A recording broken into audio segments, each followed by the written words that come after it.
Hey guys, Joey Mathis here, and today we're going to go over why people are fleeing Delaware and going to states like Nevada. And more importantly, why it's relevant to you. And you may be a small company and you're saying, hey, I hear about these things going on, most notably Elon Musk, who went on to Twitter, and let me just share this with you, and says, I recommend incorporating in Nevada or Texas if you prefer shareholders to decide matters. Now, if you know the backstory, he had a compensation package in excess of $55 billion that was undone because a shareholder with nine shares, nine total shares of these millions of shares in a multi-billion-dollar company and shares that were worth about $3,000 were able to nix his compensation package. He went on further and just said, never incorporate your company in the state of Delaware, right? He was just mad. And there was a great article that just came out this morning that was talking about this whole situation and why people are leaving Delaware. And I'll make it in a crystal clear for you. So there's really, whenever you set up a company, and this is why it's important to you as well, there's a standard that gets imposed on the decisions of people who are running the company. I call it pro-shareholder or pro-management. When you are pro-management, you can just use something called the business judgment rule and say, hey, if somebody wants to undo a transaction, let's say that they think a transaction wasn't fair to the company or that somebody was self-dealing, it's going to be on the complaining party to prove that you violated something called the business judgment rule. And so, for example, in Nevada, which follows the business judgment rule, it falls on the party that is alleging misconduct to prove fraud or self-dealing or unjust enrichment, these things at a very high level. Whenever you're talking about fraud, you're talking not preponderance of the evidence, but clear, cogent, and convincing evidence. You're talking about a much higher standard. But what's really important is it puts the onus on them. When you're in a state like Nevada or in a state like Delaware, where Elon Musk at, you have an entire fairness standard, which is a much higher level. In other words, the burden moves on to the party that made the decision. So a controlling shareholder, for example, that makes a decision, which would be you and your company, they would have to prove that the transaction is fair in price and dealing, and usually you're going to try to get outside proof saying, hey, this thing looks copacetic or these are fair prices. Like think about establishing a salary, for example. It is your burden. You have the burden unless you have an independent board and approval by the non-controlling shareholders.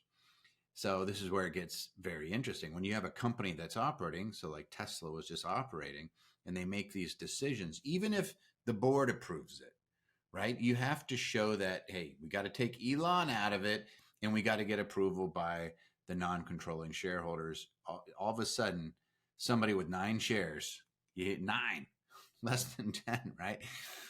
Can absolutely wreak havoc. And that's what happened in Elon's case. It's a little bit of lawfare, and you're hearing that term used. So why is this important to us little guys? Well, because we don't want lawfare being used against us by third parties. And it could be think about, you're in a divorce or you're in a business dispute or whatever, and somebody wants to bludgeon you and use the courts to cause you to spend money. And it might just be I want a pound of flesh, right? It might not even be something where they're interested in actually getting anything other than causing you discomfort and pain and having to defend yourself. You want to be in a jurisdiction where it's on them to pass a burden to get you into that situation, as opposed to immediately having you on the defensive and you having to prove things because you made decisions that you were self-interested in. And imagine all these little companies, again, mom and pop shops, or you're doing rentals or whatever else. You do not want to be in a situation where you're having to, show each transaction that it met a higher standard. You want to say, hey, unless there's fraud or criminal activity, no. And that's really what it comes down into Nevada. It's an extremely high bar for someone to prove. Now, there's other reasons why you would avoid a state like Delaware and use a state like Nevada. One of which is Nevada is the only state in the union that has statutory protections for corporate shares. Now, a lot of practitioners would say, yeah, but we would use an LLC. Yeah, but a lot of times when you're raising money, you go, Delaware's like corporation heaven, right? If you're using LLCs, I'm going to Wyoming or Nevada. The statutes are fairly identical, and Wyoming's a lot cheaper. And I've been using Nevada for 25 years plus, and that's where our main offices are. So I have a reason to go to Nevada. But usually, if it's small companies, you're using an LLC, and you're going to get statutory protections anyway. But if you want to have that corporation, if you have dreams of it, I've always wanted that Inc. at the end. I want to have a C corp because I'm going to raise money with outside investors and things like that. Nevada becomes extremely attractive because it's the only place that somebody cannot force you to give your shares to them. So think of this. I get sued because I get into a car accident and I have a whole bunch of Microsoft shares, or I have, ABC Inc. shares. And in 9 times out of 10 or 99 out of 100, they could force you to sell those shares, especially if they're publicly traded or there's a market for them. You can't, not in Nevada, right? They can't force you to do it. Now, there's 2 ways to protect yourself. You could go to a state like Nevada and use the corporate statute, or you could go to a state and use an LLC taxed as a corporation, or you could do the end around, which is, hey, I have a Nevada corporation, or I have a Delaware corporation, let's say that, or Texas corporation or whatnot, and I put the shares into a Wyoming LLC so that it's protected. There's always a way, or we use a Nevada Asset Protection Trust or something like that. Like there's always a way to accomplish your goals in these situations, and you're just looking at it from different angles. And the example I give is a lot of practitioners are really good at looking at the front of a house. Like you walk up and you're saying, is this a good decision? And they look at the front and they see this beautiful house or whatever, right? I'm just using an analogy. So you pretend that you're staring at a house. What they don't do is walk around the back and look to see if there's any problems around the house. And so sometimes things look good from one angle. Hey, I want to be a business. I want to get business deductions. Oh, you can do this. You could be a sole proprietor, or you can be let's do a disregarded LLC, or let's do an Inc., an S Corp or something. And what they fail to do is walk around the house and say, well, what about this? What about this? What about this? Yeah, it might be great for tax, but does it give me asset protection? Does it protect me from the activities that are engaged in the business? Does it protect the business from my activities, including if, like, let's say I have teenage kids and they get into a car accident, or I get a divorce or something? Are there protections to keep the business from being harmed because of outside? And then can I make decisions that are in my best interest, right? And that's the one that tripped up Elon, because they're doing what everybody does, and they rush to Delaware because they think this is a great jurisdiction to go raise money and to go public. And now they're realizing, I didn't walk all the way around the house.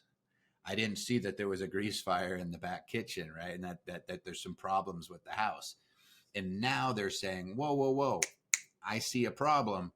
You might have that same problem. You might find yourself susceptible to these nasty shareholder suits where they're using lawfare to harm somebody who's wealthy or because of political differences.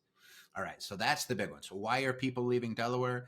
Because the courts did not back up the controlling shareholders. They allowed a rogue shareholder to come in and cause problems for somebody and nullify something that, by all stretch, anybody reasonable to look at it, it's like Elon made that company what it is. He deserves what he was given, and the court decided, nope, you don't get that compensation package. And that is frustrating. And by the way, stay out of court. If you never go to court, you didn't miss anything. If you never have to go meet a judge in chambers, you're okay, right? If you never go to court, it's a great thing. You just don't need that in your life. There's too much going on nowadays. We're starting to see how biases in the judiciary can cause problems. You don't want to be in front of juries. You don't want to be in front of judges. You didn't miss out if you never had to go to court in your life. avoid it if you possibly can. And here's an easy way: use Nevada or Wyoming for those entities so that you can keep yourself and keep your affairs private. If you like this information, please like and subscribe and share this with anybody who you think would benefit. And by the way, what do you think of the Elon Musk case? What do you think of Delaware? What are your thoughts on the nullification of his compensation package now that it's been a while? What are your thoughts on that? Put it in the comments below, and I'll catch you later.